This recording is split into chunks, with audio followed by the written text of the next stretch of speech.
Hey guys and gals, today we're going to be reviewing the Fusion controller for Xbox 360. This is put out by a company called PowerA. Starting off with some pictures of the boxing here. It's really boxed nicely. It's almost like an Astro gaming product, especially when you first open it. The deeper you get into the box, you'll find some brittle plastic in there that looks like it might shatter and fall apart at any second. But overall, I would say the boxing is very nice. I'll talk a little bit about those molded controllers later. They do come into play.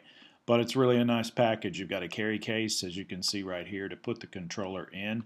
That zippers so that the controller doesn't fall out. It's got a nice quick start guide and some carry bands. We'll get a little bit deeper. This is a nice piece of hardware, and I'll tell you why after the break.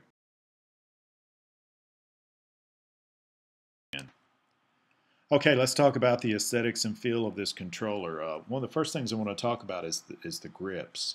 PowerA has included two different sets of grips that you can put on the controller. The first set is this rubberized set that you see on the left-hand side of the controller. It's nice. It's a little bit tackier feeling. The controller doesn't seem to slide as much, but I think it does get a little bit sweatier on that side than the other side. And the other side is a plastic grip that's much like the body of the controller itself. In fact, I believe it's the very same plastic that the body of the controller is made out of. As you can see, I've got the molded grip on the left, the plastic grip on the right. I've actually just left the controller this way because I kind of like having it that way for some reason. It seems to be my favorite configuration. Your mileage may vary. I do want to talk also about the directional pad. I think it's a good directional pad. I think it's responsive. It seems like it does an adequate job in first-person shooters and games like that where you might be switching weapons or changing to grenades and different things. I don't know that it would be effective in a fighting game. The edges of this directional controller are super sharp, and it feels like to me if I were to try to play Street Fighter or something like that, I'd probably need a Band-Aid or a hospital visit before the session was over. My favorite part of this controller is actually the analog sticks. Let's look at these babies. As you can see, they've got what I think is the perfect amount of resistance and also spring back when you let go of them. They're very precise, they're very fluid, and really, out of all the controllers I've ever used on the Xbox 360, this has to be my favorite set of analog sticks ever. I just really love the way these feel.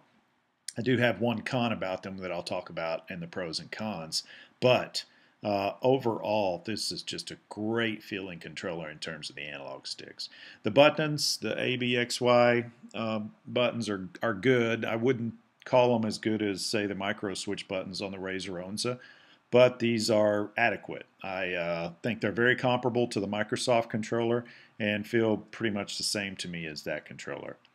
The triggers are nice. They've got a short throw, very responsive, good spring, good feedback, and the bumper switches are nice as well, very well made. On the back you can see that we've got a button. That just changes the illumination of the controller. It has 5 different lights that will light up if you hit that button repeatedly. Different colors. I'll try to show you those toward the end of the video so that you can get a good look at those. That's my brief overview of this controller.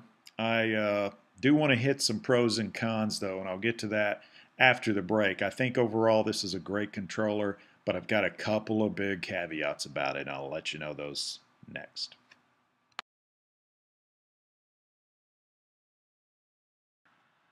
Okay, this is a great controller. Not going to lie, it's one of my favorite in my collections. Thank you, PowerA, for putting out such a nice piece of work. Let me talk about some of the pros that I really like about this controller. One is the analogs. Again, as I mentioned earlier, they're very smooth, they're very responsive, and just feel, perfect in my hands. Also, the controller is very comfortable. It really models itself after the original Microsoft controller for the 360, which is one of my favorite, controllers in terms of feel.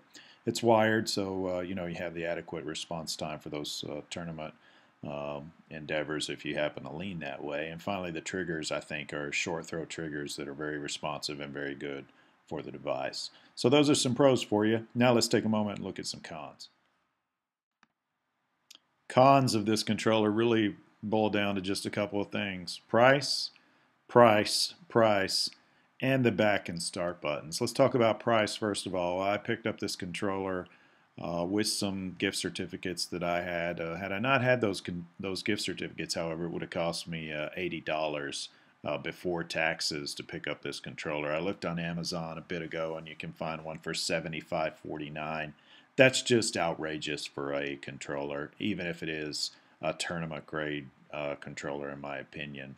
The other con that I would mention is the back and start buttons. They seem to be placed a little bit high up on the face of the controller and are sometimes difficult to reach, especially in the heat of the battle. That's, you get used to it after a while, but I would have liked to have seen them placed more in line with the guide button, on the median line of the guide button rather than higher up. But again, that's just a small quibble. The real quibble is the price, and if you can afford it, or if you've got some gift certificates, or if somebody wants to buy you something very nice for Christmas, I would say, yeah, great controller.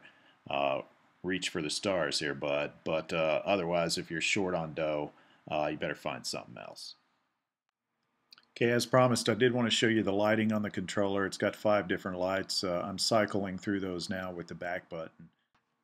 There is one small thing about the right analog stick. Due to the way your hand is positioned on the controller, sometimes when you're pressing forward a lot, your thumb doesn't really fit on top of it as comfortably as the left stick does. That's really just a small issue, just something I noticed. Overall, great controller. Hope you enjoy it if you pick it up.